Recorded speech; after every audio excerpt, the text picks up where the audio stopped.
Disclaimer. I will be briefly discussing the sexual/sensitive topics in the inappropriateness and moderation section of the video.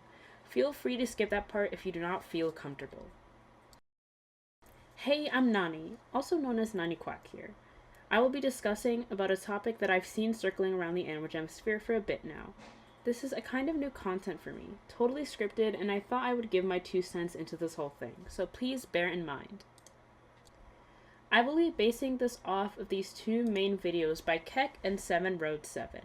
Keck saying that the game is bad while Road saying that it is the community. If you'd like to view those videos, the links will be in the description.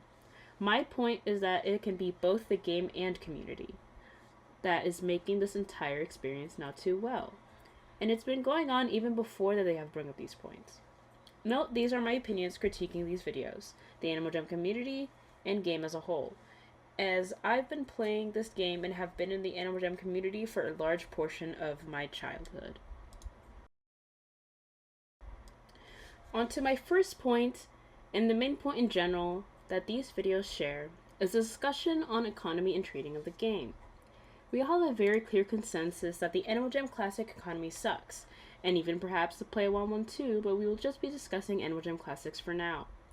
Animal Jam has to supply the rares in order for the economy to circulate, but the community is based on greed and stinginess. It's mostly the community that puts some of these items on a pedestal for it to be even considered rare. Rare tags usually don't even matter, it's either based on if it looks good, or how old it is, and when it was pulled from stores/organic circulation. Which, to be honest, in my time of playing multiplayer online games, I've never seen such a community that is so blatant on wanting to get rare. Sure, you could argue that a game like Roblox has similarities with the core block's leg or headless, but not nearly as many people care about that as someone on Animal Jam would with a headdress or spiked collars. I will also add that these 2 videos discussed people selling rare items online. Road states that literally is what's keeping the game afloat. Why would anyone want the people keeping the game alive to be banned? The reason is that, well, it's against the rules to even sell items online. And that's on both the community and Animal Jam's fault. Animal Jam does not go out of their way to properly take action about these anymore like they used to when it was literally on their rules, which causes people to contribute and continue to sell items that is on a kid's game.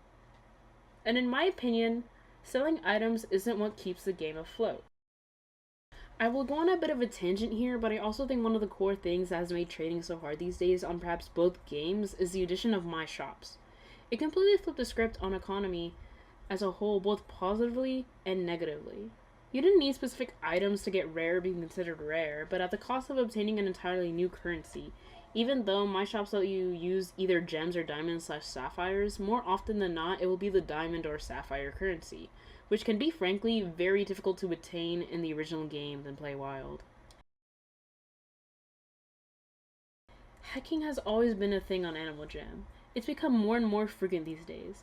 And while we all know that Classic is a dying game, Animal Jam doesn't take actions for this. From color changes to hacking rares to data breaches, the game has truly a lot of faults in terms of protection and its own code. But it's also the fault of the community and the stigma of wanting to be rare, which is the motivation for most of these hackers, to get rare. And when your community is based off of who's the richest and coolest, it can get tiring and dangerous pretty quickly. I've been personally affected by the 2020 data breach, losing a ton of rares in the process, and while I tried getting this appealed, Animal Jam did not give me back the items that were taken due to the community's fault for sending appeals on items that were never stolen from them, which has always been an ongoing thing in the community even before the breach. Nowadays, some of the hacks that I've heard and seen are minor. Changing your animal's color to be a solid color or making your character 200 times bigger. And honestly, I feel like if the hack is not a harm to other jammers, it should be ignored and blocked. But if the purpose of the hack is to compromise an account, leak any type of personal information, or various harmful means, it should be reported to Animal Jam as soon as possible. Even then though, like I said, dying game, it's at the fault of Animal Jam that more and more hacks come about that could be damaging to a jammer's account information, not taking the proper action necessary. While I have not encountered any inappropriate behavior myself, I've heard time and time again from different jammers in the community that there's a lot of people starting to become increasingly inappropriate in the game. Keck says the following: "The moderation in the game seems very inconsistent. Considering one of my most popular videos are of me getting banned, it wasn't really consistent bans. The first one, they've never even told me the reason why that account got banned. The second one, I got banned for inappropriate language in game. Sometimes I will see people get permanent bans for inappropriate language. Usually it was just suspensions. I would imagine this has something to do with the ongoing predator issue. But in some places as well, they are not even banning those people either. Which tells me that Nmodem is not forthcoming when moderating their children's games. And it's likely to assume that this can bleed into Play Wild too, when the majority of players are children as opposed to Classic's more teen to adult player base nowadays. Even then, inappropriate and sexual talk is never permitted in either game and should not be continued. Road mentions, originally it was designed for kids. Most of us came and started as children. This game is not for kids. I have not met a single person under the age of 14 in the months that I've come back to this community. So who cares if somebody has a strip club den or is bypassing the filter and saying swear words? If you don't like it, block them and leave. Reporting anybody in an Animal Classic for anything other than being a pedophile is fucking weird. I personally believe this take to be crazy, knowing even at its prime, Animal Jam has such an inappropriate and sexual behavior problem. There can still be children on the game and you would never know. And I know majority of the children have moved or even started on Play Wild, but they could even be on Classic, and I feel like that's such a negative and outrageous thing to be put out there knowing the game is for children. Anyone should block and report someone for any sort of inappropriate behavior. I'll just start with what Rhodes has to say. There is no community, there is nobody that anybody actually cares about in this game but themselves. We have a few good streamers, right? You can only be a streamer if you give away stuff every 5 subscribers. Nobody cares about the streamers themselves 9 times out of 10. Which, honestly, I wholeheartedly agree. This is the community at fault here, and the stigma of wanting to be rare. So much so that it feels like it's the only thing going for this game. People never want to interact with the Animal Jam YouTubers out of kindness, but out of greed and wanting to be rare. This has always been a thing, but as the game started dying out, it's become more and more prominent. And it's always disheartening to see jammers unsubscribe because they didn't win a giveaway. I only hope that maybe the community could actually forge a community based on joy instead of wanting pixels on a screen. I won't quote this word for word, but Rhodes also mentions how what most of the Animal Jam YouTubers do is just stream instead of making original content.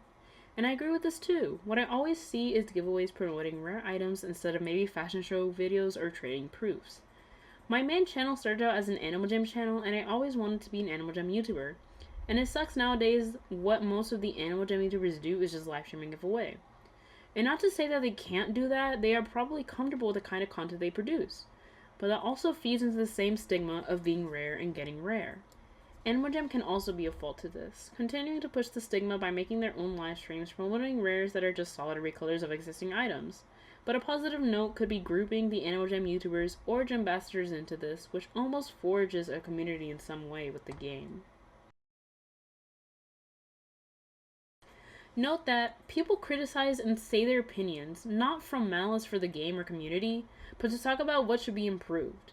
We all know Animal Jam, Wildworks, or Narenza may not work as hard on Classic as before, and maybe the community will still be as crazy as ever. But so long as the game still goes on, people will push the want for something decent. Hope you enjoyed this video of me rambling about a very old game. Feel free to mention or say your opinions in the comments below. See ya!